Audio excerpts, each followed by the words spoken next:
Hello and welcome to Future Simple Friday Live, episode 12. And welcome to 2019. This is our first episode back after the Christmas break.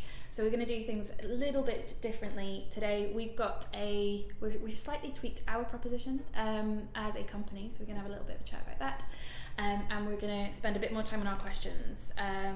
Purely because feedback was that we had some great questions and not enough time for people to actually go into depth and answer them the way that they wanted to. Today we are joined by Gordon Merrylees, who is Head of Entrepreneurship for NatWest, Royal Bank of Scotland, Ulster Bank. Yep.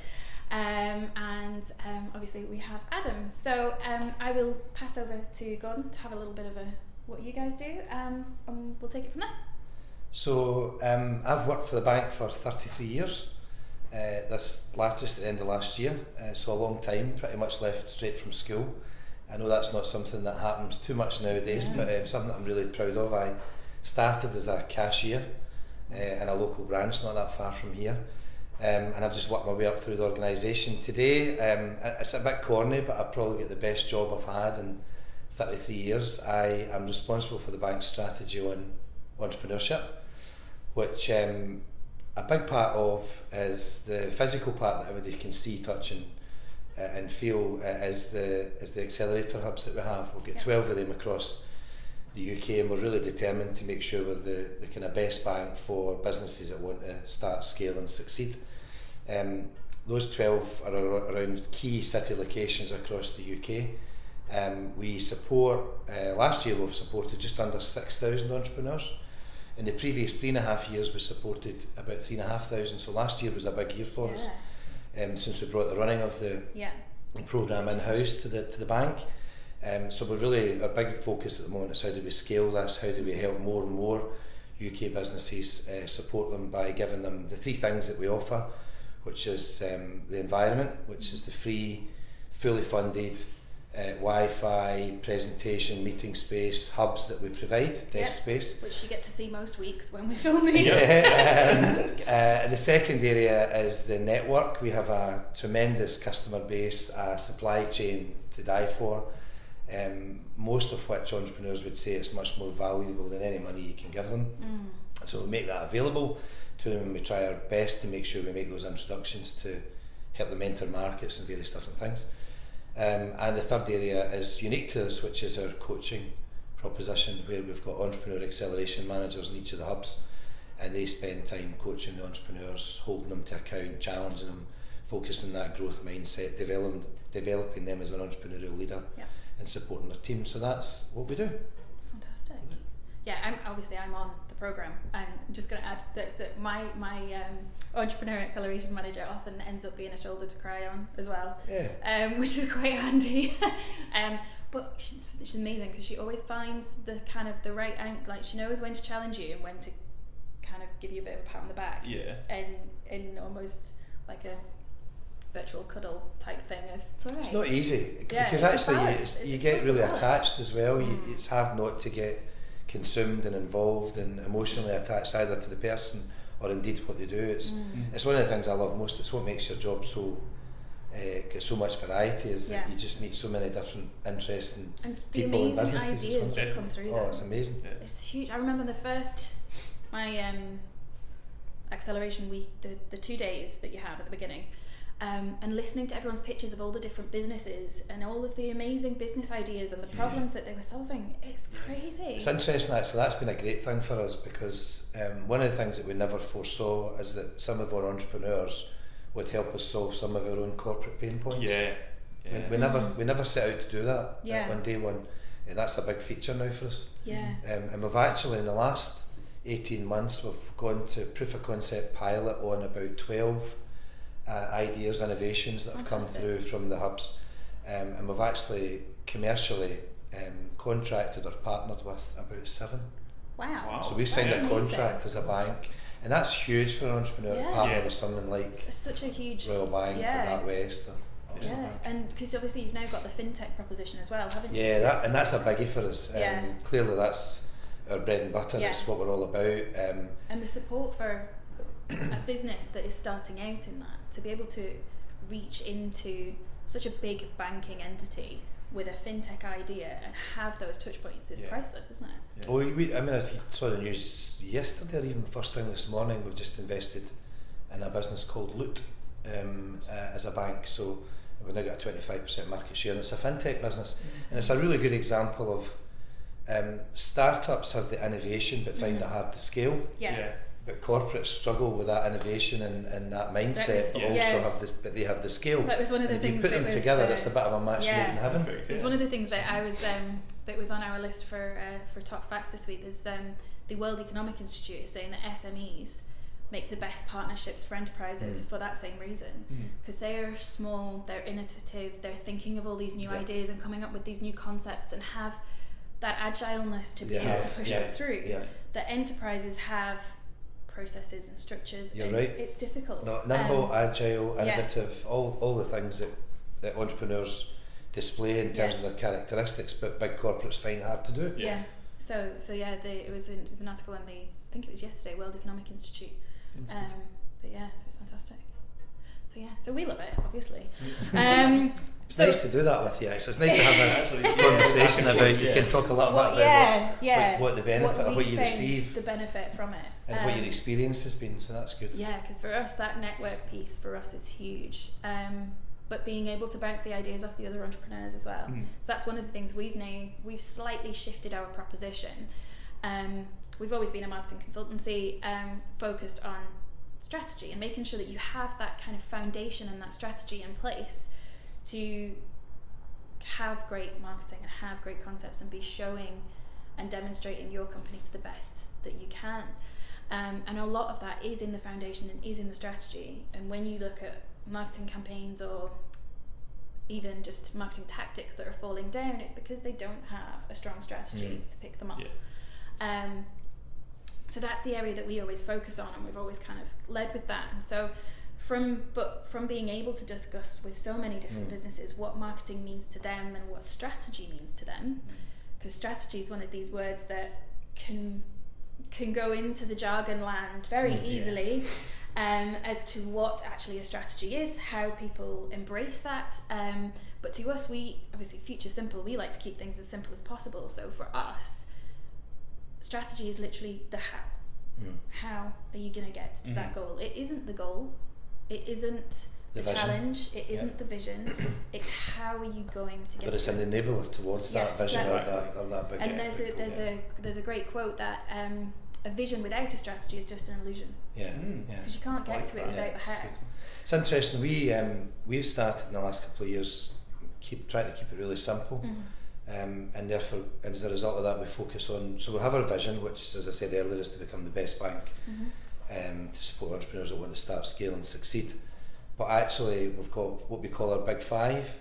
So our big five is our big five goals, and everything has to fit under these big five goals. And one of the areas that I'm challenging myself and my team on is, if it really be disciplined this year. If it doesn't fit under one of the big five, actually, is it right to do it? That's exactly. Is it right to spend the money? Is it right to invest the resource? Is it right to invest the time? Or is it just a distraction actually, and you should really be focused on the other areas that will drive those big five? That's exactly what. Not easy to do. It's not. And I'm actually probably one of the and it's really hard to do it yourselves. That's one of the things that because we do it for our clients. Is we work on planning sheets where we've got kind of rule out clauses where you write down as many tactics and possible things that you could do as you want, but then how are you going to measure it? Who's going to do it? When are you going to be able to do it? And is it actually going to go towards your objective or your goal? And if it doesn't fit any of those, take it out. And it's much harder to do for yourself. Internally. Which is why we do it for our clients. That's good. But that's one of the things that we are really adamant about. Like, if it doesn't achieve an objective, take it out. If you can't measure it in some way and prove that it's working, should you be doing it? I find that we might come to this, but it's a challenge, personal challenge of mine, because you try and be, unfortunately you can't be, but you try your best to be all things to all people, and a good example of that is you can imagine the requests I get. I mean in LinkedIn, Twitter. I mean honestly, I'm not over egging it. This is a good example of a request. But you get lots of just random people that you've never met. I've got this idea. I'll send you my pitch. I'll send you. Can you have a look at it? And there's a balance, isn't there? There's a bit in there's your also heart there's a right way of saying no or not. It might even just be a not yet. Yeah. I can get to you, but I won't get to you for another month. I find that quite personally. My team, challenge me quite a bit on this, because especially if I find it hard to say no. Yeah. If that's your passion and what's in your kind of what drives you to be supportive and helping people. It is. It's really hard to say, actually, we've got a process. The process is there for a reason. Start here. It's funny if people say to me, have you never had an idea, or would you like to do this as a profession? And my answer usually is, and it's a bit cliched, but I'm probably not brave enough to give up the salary check and go it alone, and I've also not come up with a silver bullet idea yet.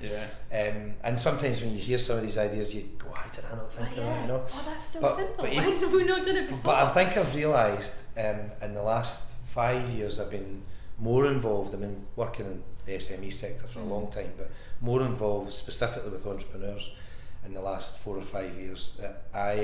My job is to empower them and facilitate and lead and enable. Not to be the one who goes and does it, but the one in the background that can be the support.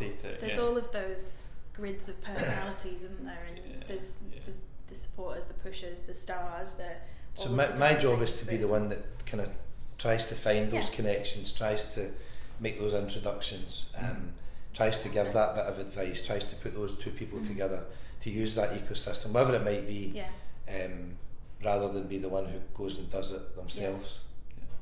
So it's still needed. I've kind of realised that. It's very needed, obviously. There's so many of us that are in the system. Fantastic. So just to touch on the new proposition for us, we are changing from saying that we will still always be keeping marketing simple, because we're strongly believing in keeping everything as simple as possible. But we're tweaking from that to strategy with a marketing mindset, which admittedly sounds like the most jargony sentence I've ever come out with.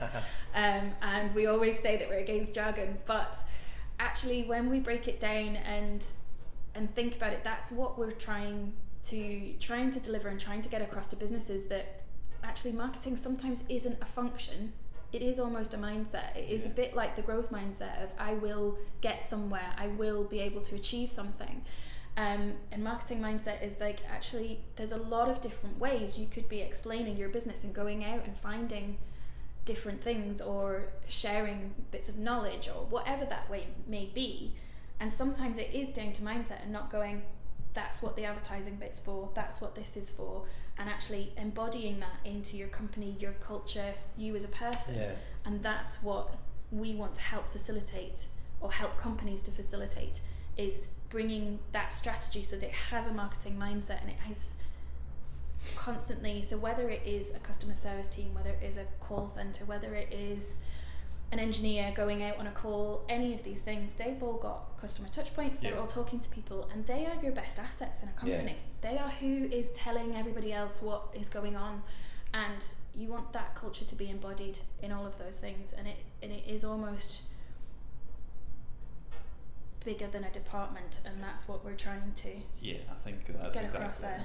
We're just trying to educate kind of how ubiquitous marketing is within an organisation. That was a good load of jargon words.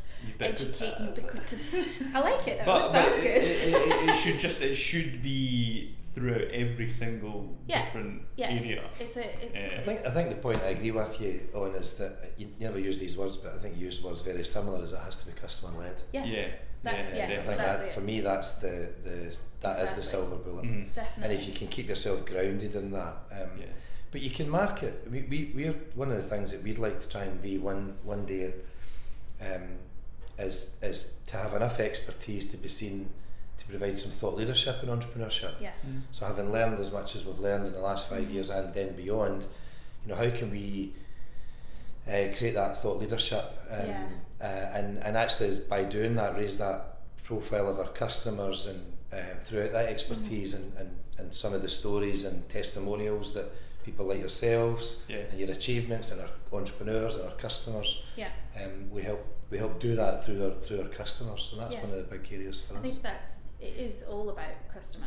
And a lot of it's storytelling, of course. It is. It's storytelling, it's understanding. I mean, the main thing that our customers or our clients is this, and we fall prey to it as well, is that there are so many benefits. What is that one that's going to hit home, and how do you portray all of those different benefits in one succinct line that's going to get someone across, which is obviously there's pitch training and all that kind of thing. But what is that little nugget that you can share that everybody will understand, that they can then share, and you get that nice ripple effect of things going on. Idealised world, but got to try. So that's what we are looking at, and what as part of that we are looking to develop a series of tools, platforms, templates. We're coming up with our own canvas, things like that will try and help keep things as simple as possible for our clients when they are working on their strategy and developing their companies and developing their businesses. So that's our slight shift for the next year. But we have chatted already quite a lot, so we should get some good answers to our questions for today. So there's a couple of new ones in here because we're going to spend a little bit more time on them, but we've got a clock set for 20 minutes. 20 minutes, yeah. And we're shuffling away, so who knows what we will get. We've got favourites already. Right. Cool. I'll let you go first. When we go first? Yes. First, yeah. So goal for the week and how I'll measure it. That's an interesting one. So first week back after the new year. In fact, every one of my team, I think, bar one, is back to work this week.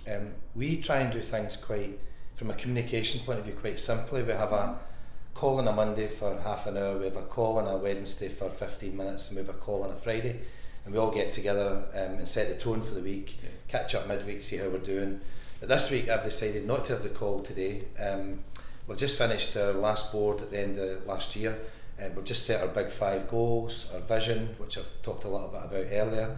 And we've shared that big 5 with everybody. So my goal for the week is to, on Wednesday, when I've got everybody together on the call for half an hour, is test their knowledge on our big 5. I like that. And a bit of a pop quiz, if you like. A bit of a pop quiz where I'll be asking them questions on that call. Tell us about 1, 2, 3, 4 or 5, what it means, what are some of the specific actions we've got, what are the outcomes. One of the things we're trying to avoid now is the kind of jargon around KPI. And more around behaviours and outcomes. So regularly we have KPIs. So that's my goal for the week, and also how I'll measure it. We'll test them on Wednesday. That is don't tell them by the way. Well, we're filming this on Tuesday, and it won't be going out till Friday. So you're all good. Still technically live though, because we just don't edit.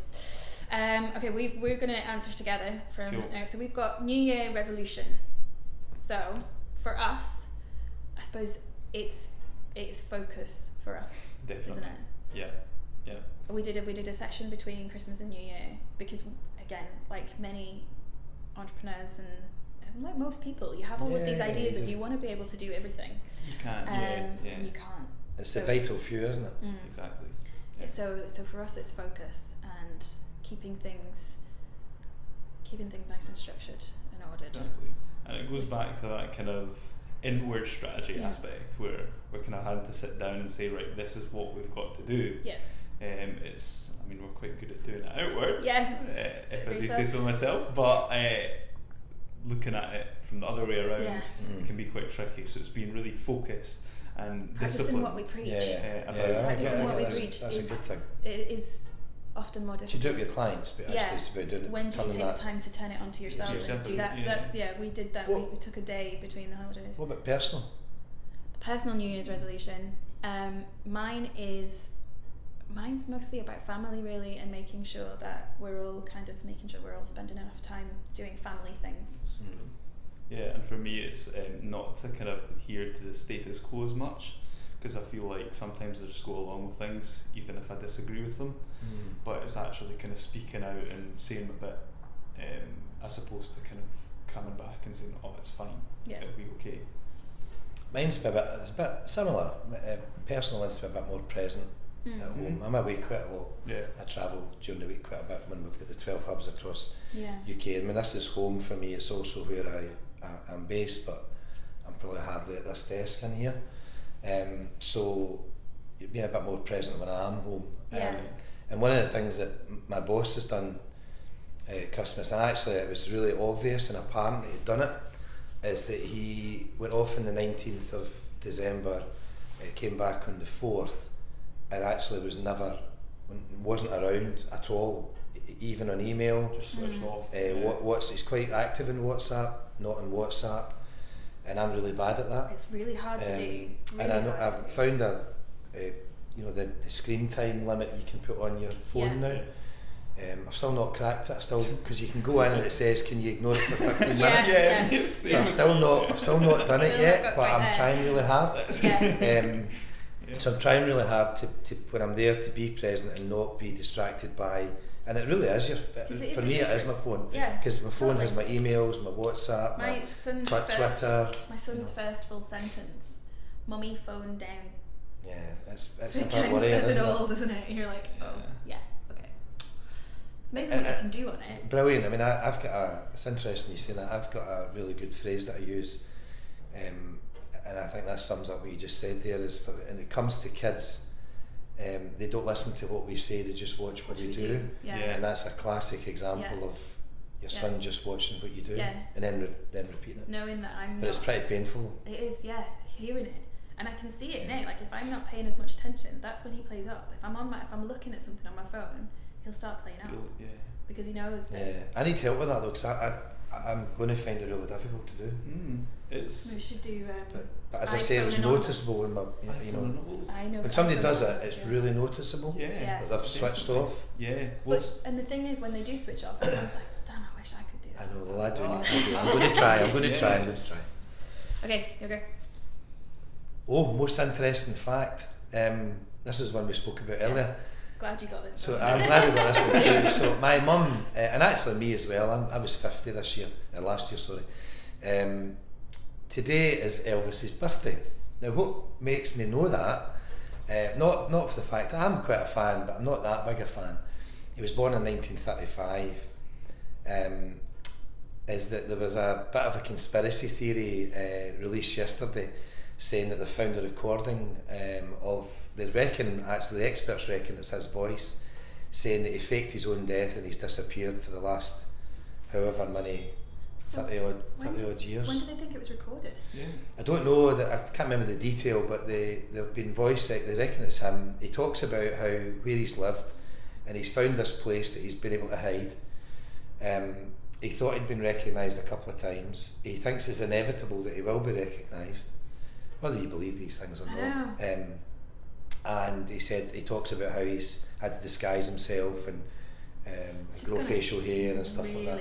And he's convinced that he'll be recognised, and he's convinced that it'll come out. And the person who was recording him said, "Would you want it to come out?" He said, "I've been away so long, I don't think I would want it to change in any way. I went away for the right reason." So I don't know if that's true or not. The other interesting fact is he's still the highest grossing artist even today, with over 500 million records. So that was the facts that I read yesterday. So there you go. That is a brilliant fact. And I still there you go. So the conspiracy theory can rumble on, but look at Twitter. There's a lot been said about it. I'm going to check. Check it out. That'll be our train home watch. Anything you're looking forward to next week? We've got a really kind of jam-packed week. Next week we're meeting with STV. We'll see you there on Monday. Next week's back in Glasgow. We're in Tuesday again. On Monday, we're going we've got doing our Friday Live next week with the commercial director of STV. Which we're really looking forward to.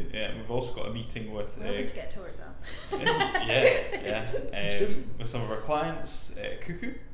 Yes, so Andrew Johnson, who has been a guest on here and who is one of our clients for Relax, Change, Create. He is launching a new product, and we're going to be, I suppose, testing out one of our new tool canvases that we've created. Yeah. We're doing a series. We're working with a few clients to kind of measure how well they work, so that we can prove concept of our own canvas at the moment.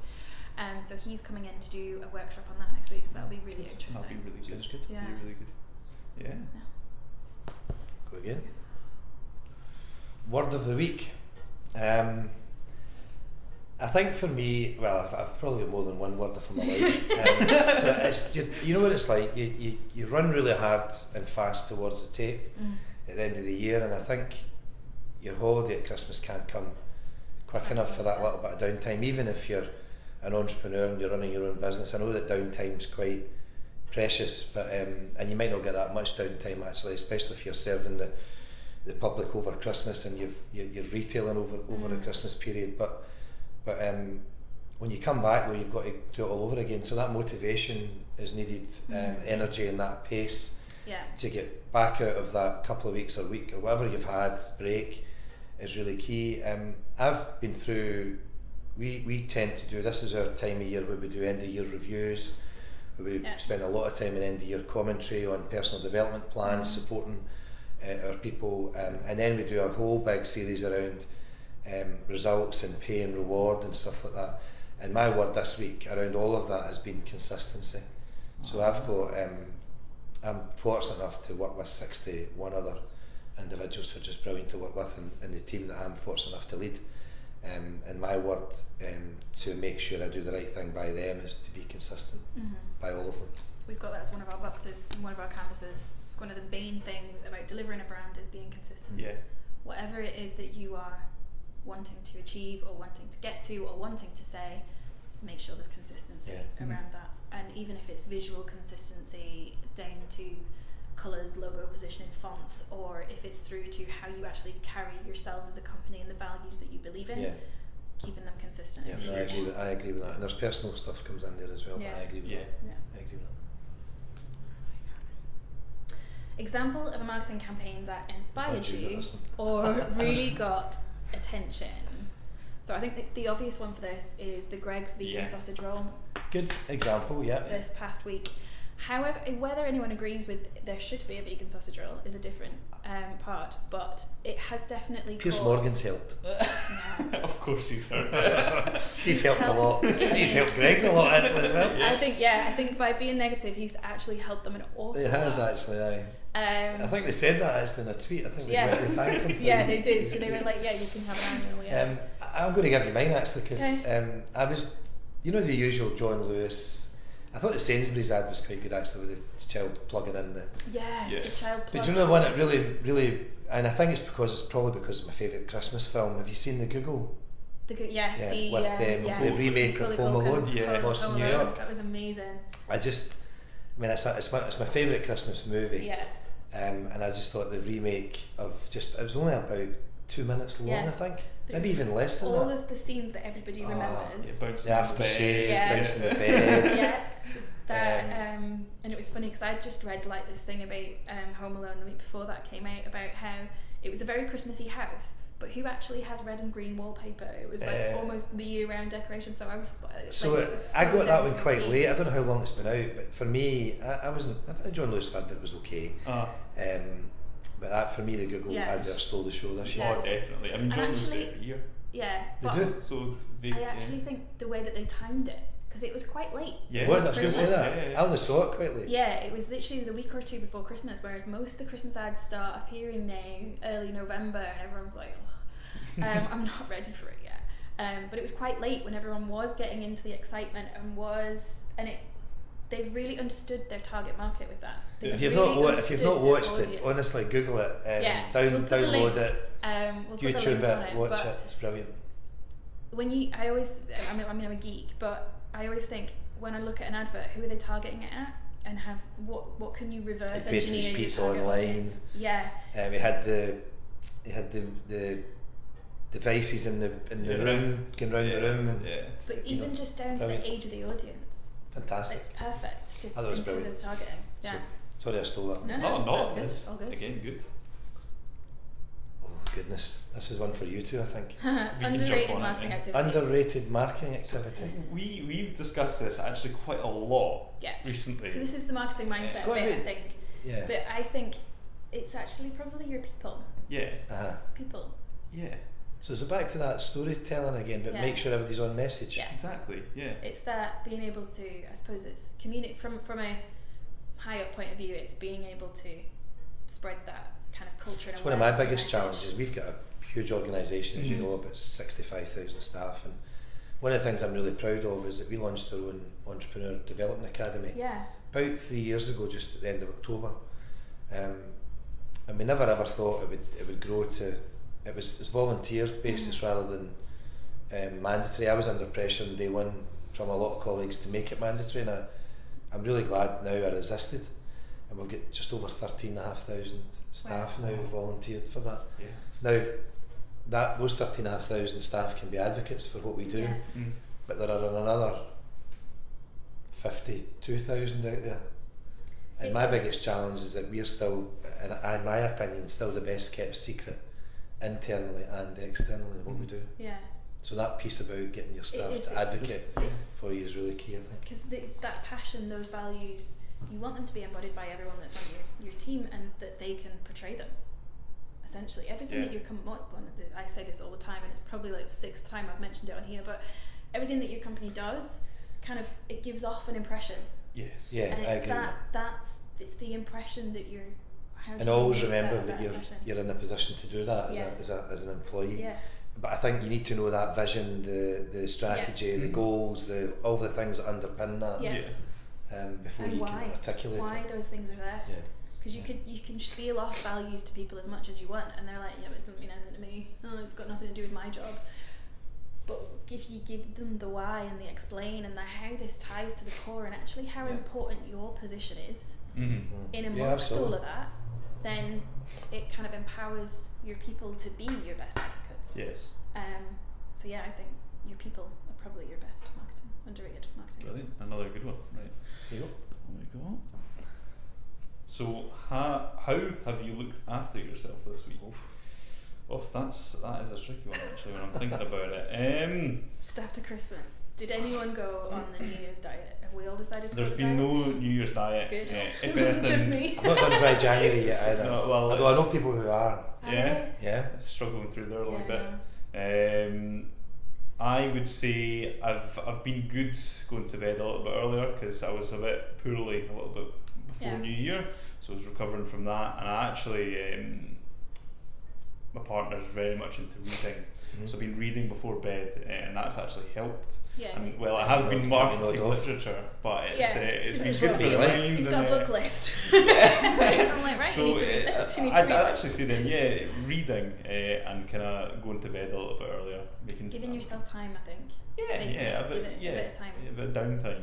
So because that was one of my goals for December from Melinda. So as part of your Entrepreneur Acceleration, you have 3 things that they're going to keep you accountable to, and 2 of them were quite meaty. So the last one, she was like, how are you going to look after you? So it was literally to try and make sure I gave myself Melinda's 10 minutes time. 10 minutes time. So I'm going to keep. So I've enjoyed that over Christmas because I think I've probably relaxed more than I know I've relaxed more than I would normally do in a normal week. I'm not going to do dry January, I don't think, but I certainly haven't had anywhere near the amount of food or drink that I had over Christmas and New Year. And that probably started from the 1st, I would say. So far so good.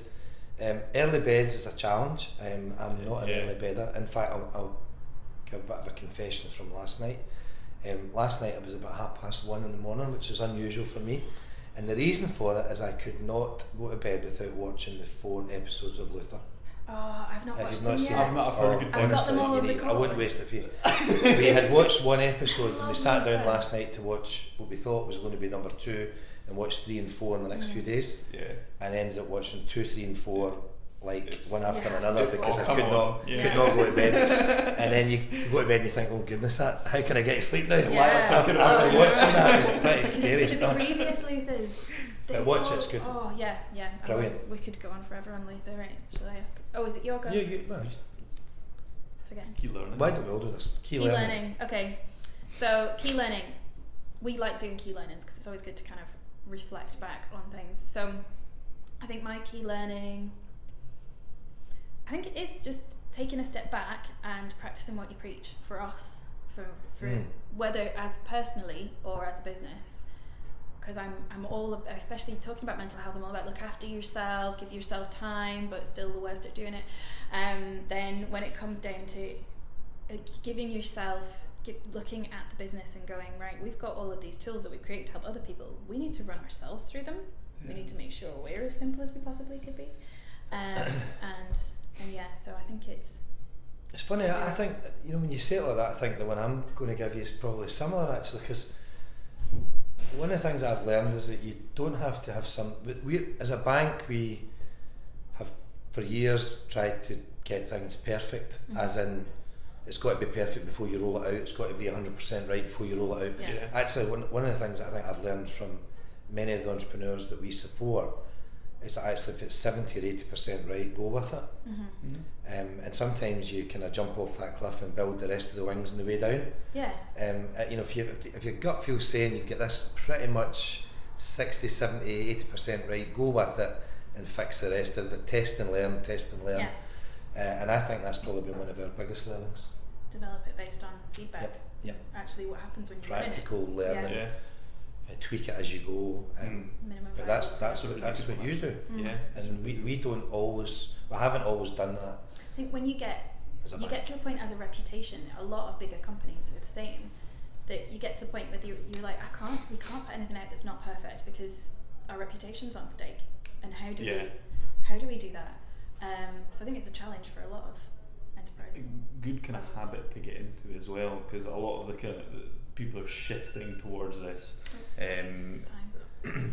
It's interesting. One of the things that we do, it's a programme that the banks put all our leaders through, and it's that some of the stuff's quite cliched, and some of it's not for me, and there's some tools and techniques that I really like, but not all of them. But one of them that I do like, and it plays to this conversation, just to top and tail it, is that we do something at the end of every interaction, meeting, transaction, whatever you want to call it, is a more, better, different, less. So what works really well that you could do more of? What do you think you could have done better there? What would you have done completely differently? And the hardest one for me is what do you do less of? Because you always end up loading more on. You can always think of something you'd have done differently or better. Actually, it's really hard to think of what you'd do, stop doing, or do less of. So that's how we try and do it. I've seen it doing past. It's almost like a primary school one, but it's 2 stars and a wish. Simple. So the two things that you thought were really, really great, and what do you wish could have been changed? Good, that's a good one. 2 stars and a wish is quite remember nice. that one. Yeah. Easy to remember as well. Yeah. Good. What about you? Key learning?